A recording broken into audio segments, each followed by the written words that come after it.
So to own your brand, you need what I call a winning trademark strategy. Here's the first thing you do.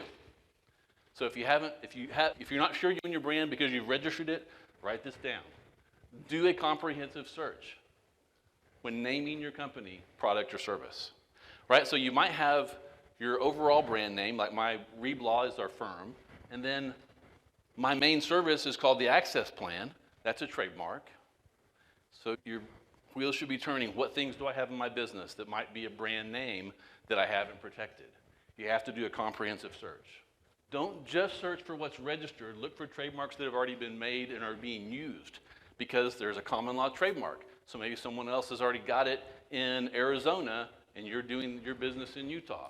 So you got to be a little more bigger picture.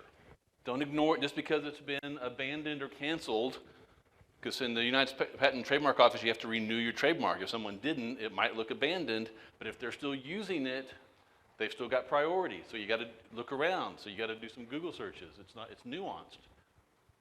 Look for color schemes similar to yours. So don't just look at the words, look at how they're being used. What are the colors around them? What are the shapes? Look outside your industry, right? Here's an example of that.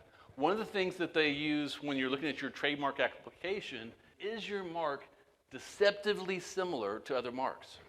Now, I wouldn't have thought that In-N-Out cleaners would be a problem for In-N-Out burgers, but it is. It's their trade dress. It's too similar. So you wouldn't want to use that. And that's a real-life example. Slide's not good. You need to get an objective opinion when you're looking at these things, right? Because we get really creative on our laptops and our desktops, and we create these things in Canva or Adobe InDesign, and we have these really cool logos. Or maybe we even pay someone on Fiverr or Upworks to do it, and we fall in love with it, and we think it's the best. And so when you're doing the searches yourself, you're gonna be prejudiced, biased, and you're gonna want your mark to be okay. So get a third objective opinion. And I don't even just mean a lawyer's opinion. Get some marketing professionals to look at it with you. Get some other business owners to look at it with you, right? Because they can see the forest for the trees and you can't. So get that opinion.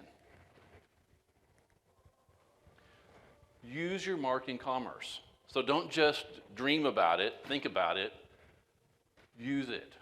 How do you use it in commerce? Build a funnel. Get a landing page, get a thank you page, get it on social media, get an Instagram handle. Get it out there and start selling the service. Market it. Don't just think about it. Because the date of first use in commerce is the date when the goods were first sold or shipped. So you got to get it out there. Because if you're not using it, if it's just an idea and someone else beats you to it, it's too late. You snooze, you lose. Here's something else you need to make sure you're doing.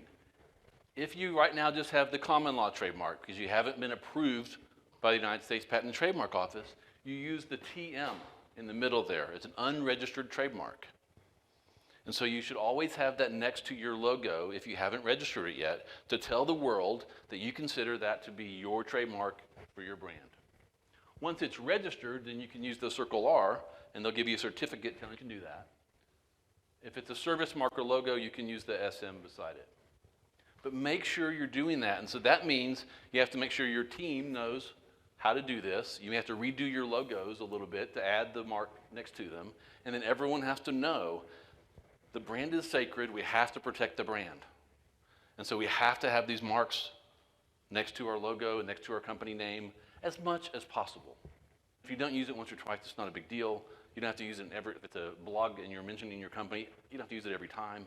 But when it's on top of a page, when it's on a banner, it needs to be used.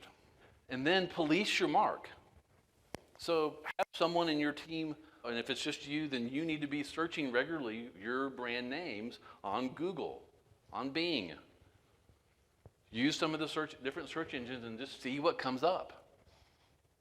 And then use the different tabs. Use the news tab and see what's in the news. Use images and just look around and make sure that someone's not maybe innocently using your marks. Right? And then if they are, you need to take action. What does that action look like? You would want to send them a cease and desist letter. I wouldn't suggest you do that on your own. That's when you would want to contact a trademark lawyer and have them take over and negotiate them to stop using it. If it's innocent, they'll probably stop. And if not, then you may have to actually take them to court, get an injunction, and then continue the lawsuit.